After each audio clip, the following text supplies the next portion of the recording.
बिस्मिल्लाह पढ़ के हम इस किताब को शुरू करते हैं। और इस किताब के अंदर पहला पेज कुछ इस तरीके से है और उसके बाद हम आगे चलते हैं।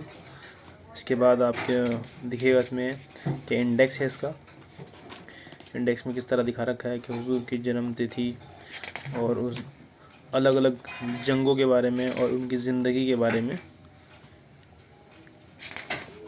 आप देख रहे होंगे। ये चीज़,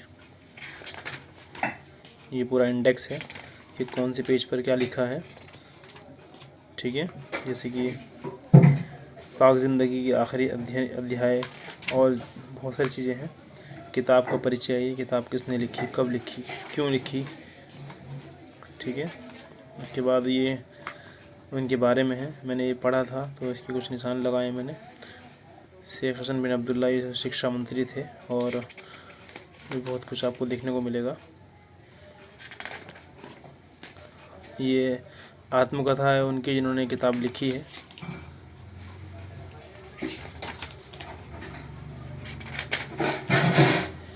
इस किताब के बारे में और बड़ी जानकारियां हैं। इस्लाम के प्रारंभ में अरब की स्थिति। असल में क्या है ना कि पहले बताया गया कि अरब में क्या कंडीशन थी, क्या रहन सहन था, वहाँ पर कैसे लोग रहते थे। तो अरब की भूभाग और कौमें, अरब के अंदर अरब कैसा दिखता था, मतलब अरब कहाँ से कहाँ तक था, घास था, पानी था, वीरानी ज़मीन थी, और वो कैसा दिखता था असल में, एक तो वो है। और अरब के पास लाल सागर है, सीना है, ये सब मतलब बता रखा है कि अरब के आसपास का क्या एरिया था। ठीक है ना। और वहाँ के जो अरब की जातियाँ थीं तो उनमें से कुल मिला के 3 जातियों में से 3 के 2 पार्ट ये रहे और इसके अलावा अज़द, और ये बहुत सारे कबीले हैं जो अरब में रहा करते थे। ठीक है, इन कबीलों के साथ साथ इनकी बेसिक अंडरस्टैंडिंग है, कबीलों के बारे में जानकारी है। नबूवत के दौर में कैसा अरब दिखता था उसके बारे में ये अच्छा खासा मैप दिखाया गया है, आप ये देखें। इसके बाद काफ़ी कुछ है जो आपको देखना। अरब के अंदर हुकूमत और सरदारियाँ किन किन लोगों के पास थी, यमन की बादशाही किस तरीके से आई। इसके अलावा ईसा अलैहिस्सलाम मतलब ईस्वी पूर्व ये बेसिकली बता रखा है कि कब से लेकर कब तक कौन से वाले हिस्से की बादशाहत किसके पास रही।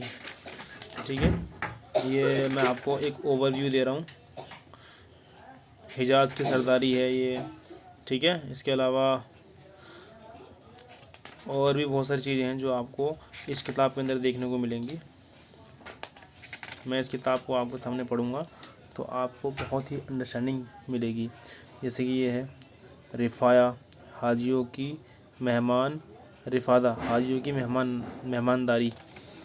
ये इस तरीके से आपको बहुत कुछ सीखने को मिलेगा। अरब के अंदर दीन और धर्म कैसे थे, वहाँ पर कौन कौन लोग किन किन चीज़ों को पूजते थे, उनको अपना माबूद मानते थे और किन की पैरवी करते थे, किन लोगों को वो अपना धर्म गुरु मानते थे, इस सब की डिटेल जानकारी इसके अंदर दे रखी है। मतलब इसमें पहले ज्योग्राफी आ गई है, फिर उसके अंदर लॉ आ गया, मतलब बेसिकली रूल आ गया है, कौन कौन लोग कैसे कैसे बादशाह थे। उसके बाद फिर वहाँ के धर्म, वहाँ का कल्चर वो क्या था, ये वो आ गया है, ये वो पार्ट चल रहा है इसमें। ठीक है ना। इब्राहिमी दीन में कुरैश की बिदअतें, और इस तरीके से हम आगे बढ़ रहे हैं इसमें ओवरव्यू लेते हुए कि किताब किस तरीके से आगे बताएगी हमें। धार्मिक स्थिति क्या थी, ईसाई धर्म, यहूदी धर्म, यहूदी धर्म और ईसाई धर्म किस तरह, और अज्ञानता की समाज की कुछ झलकियाँ, मतलब वहाँ पर किस किस तरीके से पहले अज्ञानता थी, उस ज़माना कैसा था, पूरी आपको इस किताब के अंदर पता चल जाएगा क्या किस तरीके से उस ज़माने में जब इस्लाम नहीं आया था तो जाहिलियत के ज़माने में क्या स्थिति थी, वहाँ की इकोनॉमिक स्थिति कैसी थी, वहाँ पे करैक्टर कैसा था। ठीक है ना।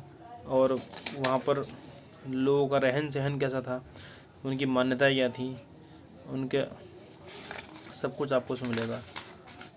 नबूवत का वंश, पैदाइश और पाक ज़िंदगी के 40 साल, ये पहला बड़ा हिस्सा है जिसमें हुजूर के बारे में बात करी जा रही है। इससे पहले सऊदी अरब के बारे में बात कर रहे थे, मतलब बेसिकली वहाँ के कबीलों के बारे में, वहाँ के लोगों के बारे में। तो मैं आपको सिर्फ ओवरव्यू दे रहा हूँ कि हाशमी ख़ानदान, अब्दुल मुत्तलिब और ये सब जो आपने नाम सुने होंगे, तो ये किस तरीके से आए। जमजम की खुदाई हुई, सूरतल फ़ील जो है मतलब फ़ील जो हाथी की घटना है वो कब हुई, और ये सब चीज़ें आपको बहुत ही अच्छी तरीके से इस किताब के ज़रिए पता चलेंगी। जन्म और पवित्र ज़िंदगी के 40 साल, ठीक है ना। ये देखिए इस तरीके से आपको बहुत ही ज़िंदगी के 40 साल जिस तरह हुजूर के बीते वो इसमें आपको पता लगेंगे, आप जानेंगे इसमें। ये मैं ओवरव्यू दे रहा हूँ आपको ताकि आप समझ जाएं कि हम इस किताब में आगे पढ़ने क्या वाले हैं। ये मेरी पहली वीडियो होगी, बेसिकली पार्ट 2 होगा पहली वीडियो का, ठीक है। आप इस वीडियो को ज़रूर देखें और मेरी सपोर्ट करें।